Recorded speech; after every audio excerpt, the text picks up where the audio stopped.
So we just got the text for a new bill which seeks to regulate all semi-automatic rifles and shotguns with detachable magazines as NFA firearms and therefore subject them to registration and taxation. So let's talk about this. But real quick before we jump into this video, if you think that the National Firearms Act needs to be completely done away with, go ahead and hit that like button and subscribe. I also want to give a shout out to one of the main supporters of the channel, and that is USCCA. Through your membership, you get training, education, and self-defense liability protection. So if you carry a firearm, I highly recommend you take a look into USCCA, and I'll put a link to them down in the details section. Also, I want to let you know that this content is powered by the Firearms Policy Coalition, so head on over to joinfbc.org to help support the Second Amendment cause. Thank you again, Firearms Policy Coalition, for supporting this channel. So the bill we're going to be talking about in this video is HR 4953, also known as the National Firearms Amendment Act of 2021. This is a proposed bill we talked about just a little while ago on this channel, but we didn't have the bill text quite yet. We just had a working title so we could get a general gist of what this bill was attempting to do. Well, now we have the text, and it is just as bad as a lot of us anticipated, if not worse. Essentially, this bill attempts to bring all semi-automatic rifles and shotguns with detachable magazines within the NFA's registration and taxation requirements. So let's look at the text of this proposed bill.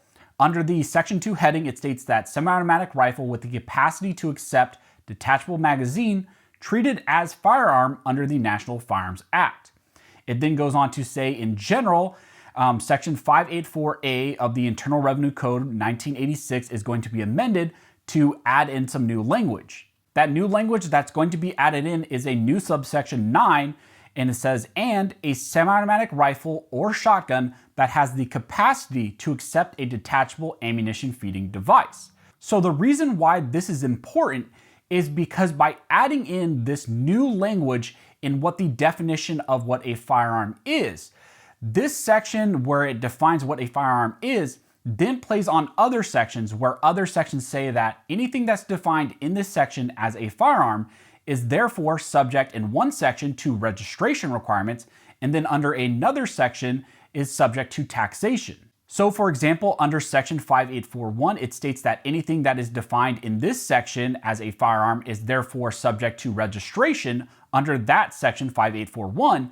And then also under Section 5861, it states that anything that is defined to be a firearm in the section we just talked about is therefore subject to taxation, and also prohibition on your possession of that specific firearm without it being taxed or being registered with the United States. So as you can see, it's a really big deal that they are trying to expand this definition of what a firearm is to include all semi-automatic rifles with a detachable magazine and all semi-automatic shotguns with a detachable magazine. That pretty much adds into the definition of a firearm subject to registration and taxation under the NFA, almost the most common rifles and shotguns across the US. So some of the most common firearms are now potentially going to be treated as NFA items. This bill also adds in language about what exactly a detachable ammunition feeding device is. It states that the term detachable ammunition feeding device means an ammunition feeding device that can be removed from a firearm without disassembly of the firearm action. It goes on to state that the term ammunition feeding device means a magazine, belt, drum, feed strip, or similar device that does not include any attached tubular device, which is only capable of operating with .22 caliber rimfire. And then also goes on to define the term semi-automatic rifle and shotgun to mean any repeating rifle or shotgun which utilizes a portion of the energy of the firing cartridge to extract the fired cartridge case and chamber the next round. And then it states that this will apply to any person who, on the date of the enactment of this bill, lawfully owns or possesses a semi-automatic rifle or shotgun. So it's not going to have a grandfather mechanism in there. It's going to be applying to all commonly possessed semi-automatic rifles with detachable magazines and all semi-automatic shotguns as well, the detachable magazines. There is going to be no grandfather mechanism in this. You are going to have to register all of these items with the federal government. And this bill adds in a period of 120 days for you to register these devices, these firearms, with the federal government, with the ATF. And then finally, the bill text closes out by saying they're going to give a ton of money to the ATF to implement this program. So as you can see, when we got the bill text, it was just as bad as we thought. It is defining all semi-automatic rifles, some of the most common ones, AR rifles, AK rifles, all of those commonly possessed rifles across the US as well as shotguns across the US as a firearm and therefore subject to NFA registration and taxation. They want to register every single AR across the US, make them an NFA item, and then tax them as well. Now, this bill was introduced by Ted Deutsch out of Florida. And when you look at the website that he has for this proposed bill, it states that today, U.S. Representative Ted Deutsch, Chief Whip of the Gun Violence Prevention Task Force, reintroduced the National Firearms Amendment Act, which would add semi-automatic rifles that can accept a detachable magazine as a category of firearm regulated by the National Firearms Act. The NFA was enacted by Congress following a horrific Valentine's Day gun violence massacre in 1929. Rather than imposing outright bans, the law applies tight regulations to fully automatic machine guns, short-barreled shotguns, silencers, and others, making these weapons more difficult to acquire. The National Firearms Amendment Act would apply similar tight regulations to semi-automatic rifles that can accept a detachable magazine. So that is the whole goal of this bill, is to actually make it harder for individuals to have access to the most common rifles and shotguns in the US. Now, as of right now, there are only 8 co-sponsors of this bill. Unlikely that it would pass both the House and the Senate, especially with the filibuster in the Senate, but it is still concerning that such an aggressive anti-gun piece of legislation is being introduced. This is a piece of legislation that directly targets some of the most commonly owned and possessed rifles and shotguns in the US. This could also have state implications for states like the state of California, which generally prohibits the possession of NFA items. So some of the most common rifles, we have a bunch of featureless builds in the state of California. Maybe even those would be prohibited because they would then be considered NFA items, even though they are considered to be featureless with fins and all that. They still would have a detachable magazine. They would still be a semi-automatic rifle, therefore an NFA item.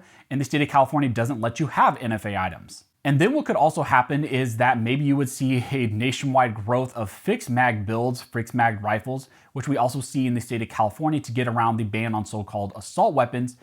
Then to get around this federal bill that could pass, treating these specific rifles as NFA items, people might configure the rifles as fixed mag, because if they're fixed mag, then they don't fall under this definition of what a firearm is in the NFA. So we could see a rise of that, and a lot of people who made fun of the state of California for our fixed mag builds and all these things, this could be coming to you really soon, and this could be a nationwide issue. So I just wanted to give you guys an update on this because we did not have the text yet, and once we got the text, it is just as bad as we thought, if not worse, because it also applies to semi-automatic shotguns, which we didn't think it was, because the working title didn't include semi-automatic shotguns, but they are also throwing those in here as well. But it's just as bad. It's a taxation and registration of some of the most commonly owned and possessed firearms in the US. One last thing I want to put on your guys' radar is that today, August 19th, is the last day for you to leave a comment on the ATF's proposed rules on frames and receivers. So if you have not done that yet, please go do that right now. I will leave links in the details section, and also while you're at it, leave a comment on the ATF's proposed rules on pistol braces as well. So if you guys have any questions, go ahead and leave a comment down below and I'll try to answer the best of my ability. Also, if you guys like this video and like support the channel, one of the best ways to do that is to like, comment, and subscribe. All those things help to fuel the algorithm or fuel Algore's rhythm. It helps to signal to YouTube that you guys see value in these videos, in this type of two-way news, and then it pushes it to more people. Thank you so much for everybody who's been liking, commenting, and subscribing on these videos. You are definitely helping this channel to grow, helping these videos to reach more people. So thank you so much for doing that. Go ahead and leave a comment right now that you're just commenting to fuel the algorithm or fuel Algore's rhythm. And also, if you're a new subscriber or someone who's been lurking for a while and you just recently subscribed, go ahead and comment down below that you're a new subscriber and I will make sure I comment back to you. So as always, thank you all for watching. Don't forget to like and subscribe, and never forget, this nation was built by armed scholars, and this nation will be maintained by armed scholars.